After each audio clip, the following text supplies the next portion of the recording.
Ada pertanyaan.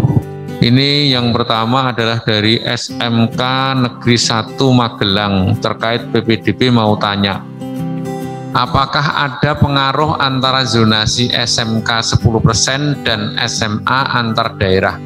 Seperti di Magelang sendiri ada kota dan kabupaten. Ini begini, duh Mas hilang lagi.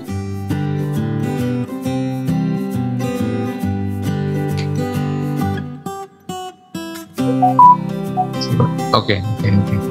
Jadi untuk SMK itu tidak ada zonasi. Supaya ini saya minta tolong diperhatikan, SMK tidak ada zonasi. Yang 10% itu adalah seleksi jarak terdekat maksimal 10%. Jadi ini adalah untuk mengatasi beberapa komplain masyarakat tahun kemarin karena ada yang anak mau sekolah yang jarak antara SMK dengan rumahnya itu hanya tidak ada 500 meter tapi tetap tidak bisa masuk.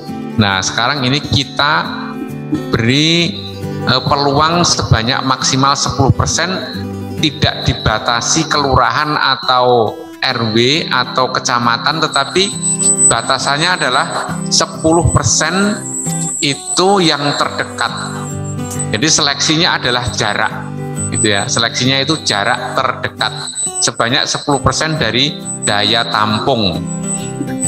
Ya, seandainya itu berada di perbatasan lain kabupaten ataupun lain provinsi, maka tetap jarak terdekat. Nanti ukurannya adalah menggunakan jarak rumah ke sekolah, gitu ya. Kemudian yang kedua, jarak terjauh zonasi SMK berapa kilometer? Tidak tahu. Jarak itu nanti begitu jaraknya itu misalnya sudah berjarak 5 km tetapi jarak terdekatnya itu masih 7%, maka masih kemungkinan bisa diterima. Tetapi jarak 500 meter ketika sudah terisi 10% dari daya tampung maka sudah berhenti. Jadi tidak ada berapa meter jaraknya, tidak ada. Jadi yang jarak terdekat antara rumahnya dengan sekolah. Yang ketiga, pengalaman di tahun sebelumnya ada akreditasi sekolah asal yang tidak muncul, itu nanti bisa dikoordinasikan kepada siapa. Jadi sekolah asal itu nanti akan mengisi akreditasi.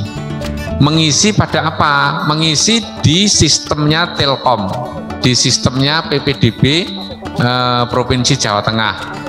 Cross check-nya nanti yang akan melakukan validasi adalah BAN SM, Badan Akreditasi Sekolah Madrasah tingkat provinsi. Itu nanti akan divalidasi.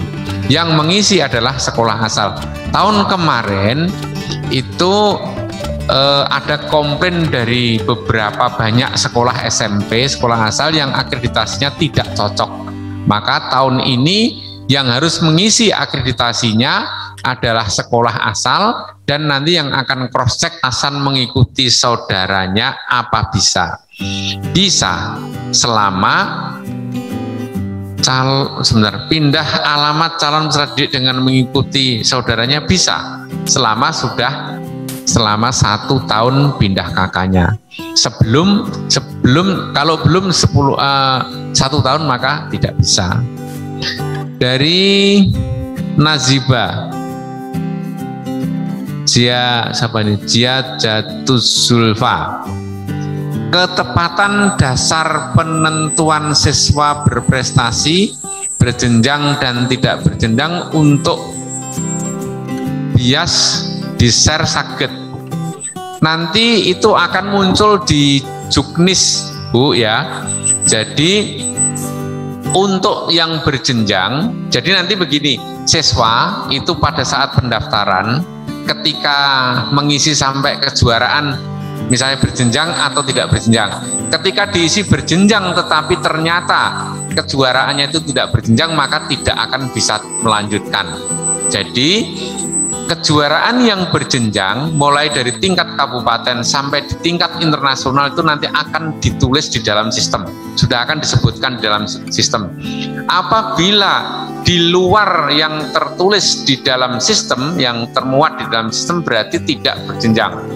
Tetap dihargai apa tidak? Tetap dihargai meskipun tidak berjenjang, dengan nilai poin untuk menambah poin prestasi. Itu ada, nanti akan nilainya berapa, poinnya berapa itu setelah juknis ditandatangani, nanti akan dimasukkan di dalam web PPDB Dinas Pendidikan. Nanti Bapak dan Ibu semua atau seluruh peserta, calon peserta didik dapat melihat harganya berapa kalau kejuaraan tidak berjenjang, tingkat provinsi itu berapa, tingkat nasional itu berapa, itu ada semua harganya.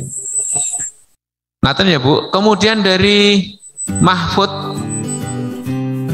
Permendikbud maksimal 1 tahun, sedangkan beberapa bulan kemarin ada himbauan update verbal peserta didik sehingga kakak yang update umurnya kurang dari 1 tahun. Usulan kartu keluarga pada poin di atas diterbitkan belum 1 tahun karena update mohon dikecualikan untuk calon peserta didik yang berhubungan dengan kepala keluarga dalam kartu keluarga tersebut adalah anak kandung, maka tidak ada batasan tanggal terbit. Mohon maaf, ini saran cukup bagus, nanti akan kami pertimbangkan dan kami cari jalan keluarnya bagaimana apabila ada persoalan semacam ini pengatasannya. Tetapi yang pasti sementara ini ketentuan di dalam Permendikbud yang juga sudah dipublis di seluruh Indonesia ini memang ketentuannya minimal 1 tahun itu tanggal diterbitkannya KK. Kalau nanti ada beberapa usulan nanti kami coba untuk kaji, namun sementara ini tetap menggunakan aturan ini. Kemudian berikutnya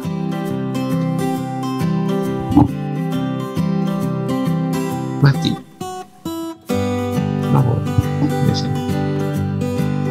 Ini masih ada lagi. Oh, mau tanya? Izin Pak, sebentar. Saya nambahin tadi untuk data prestasi itu diinputkannya dari sekolah asal ya Pak? Tadi sempat ya, yang mengisi prestasinya. Oh iya. Tetapi ya inputnya dari sekolah asal itu, tetapi nanti akan masuk dalam sistem, Mas. Masuk dalam sistem. Jadi peserta didik tidak perlu khawatir gitu kalau itu salah atau enggak itu. Jadi oke, betul begitu. Mau tanya, misalkan kita dari luar Jawa pindah usaha ke Jawa, anak masuk ke SMA atau SMK, peluang masuknya bagaimana? Kalau pindah usaha tetap, kalau nanti masuk SMA saya sarankan melalui jalur prestasi gitu ya, karena tidak punya kartu keluarga yang ada di Jawa, kartu keluarganya masih tetap di luar Jawa. Apabila kakaknya ada di Jawa, mengikuti saja kakak gitu, kakaknya masing-masing. Kalau mau masuk ke SMK ya masuk lewat jalur lewat seleksi prestasi. Demikian juga kalau mau masuk SMA, apabila kakaknya memang kakak dari luar Jawa dan pindah usaha di Jawa, kan kakaknya belum ada 1 tahun kalau misalnya pindah, maka lewat jalur prestasi itu ada jatah 20% untuk jalur prestasi, jadi masih tetap terakomodir begitu ya. Saya kira begitu pertanyaan-pertanyaan yang sudah selesai. Pak Berto, kalau ada tambahan, kalau tidak ada saya kembalikan ke Pak Berto.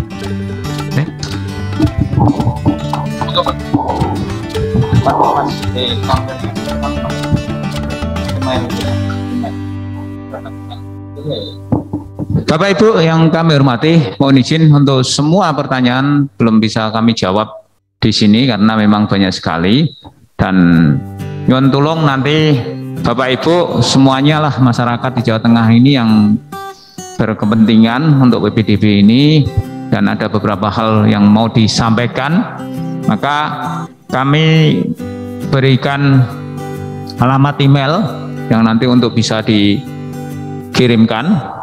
Tolong dipaparkan di sini daftar alamat email. Dibuka ke anu. Buat apa-apa enggak? Dibuat apa-apa.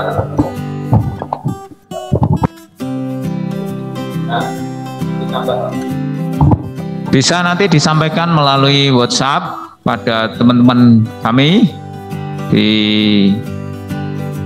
tim PPDB Provinsi Jawa Tengah, ataupun nanti melalui email ppdbjateng2021@gmail.com. Monggo silahkan Bapak Ibu nanti bisa disampaikan, karena ini pertanyaan-pertanyaan nanti mungkin yang belum bisa hari ini saat ini menyampaikan pertanyaan ataupun usulan-usulan, masukan-masukan terkait dengan PPDB ini bisa disampaikan melalui email kami atau juga kepada teman-teman PIC kami yang telah kami share. Demikian Bapak Ibu untuk penyampaian sosialisasi awal PPDB kami, dan ini nanti kami masih berlanjut di beberapa kesempatan yang akan datang, baik melalui Dinas Pendidikan Kabupaten Kota, Dinas Kemenak Kabupaten Kota, dan juga unsur-unsur terkait, ataupun juga melalui Vkon seperti ini kepada masyarakat secara langsung terkait dengan PPDB SMA, SMK Provinsi Jawa Tengah tahun 2021-2022 yang akan segera kita lakukan. Untuk itu kami semua tim yang ada di sini dan juga Bapak Ibu yang berkesempatan hadir secara pribadi di ruangan ini maupun melalui Vkon, melalui Zoom maupun juga melalui YouTube, kami sampaikan apresiasi yang setinggi-tingginya. Terima kasih atas perhatiannya dan semoga dalam keadaan sehat semuanya. Oke. Tak lupa kami mohon maaf apabila dalam penyampaian pada sosialisasi kali ini memang belum maksimal, dan bagi Bapak Ibu yang masih belum berkenan, mohon untuk masukan-masukan dikirimkan ke kami untuk kami segera tindak lanjuti dan akan kami sampaikan informasi lebih lanjut. Demikian untuk sosialisasi PPDB pada sore ini kami akhiri, dan kami sampaikan selamat sore dan juga selamat bertemu kembali dalam acara yang selanjutnya. Wassalamualaikum warahmatullahi wabarakatuh.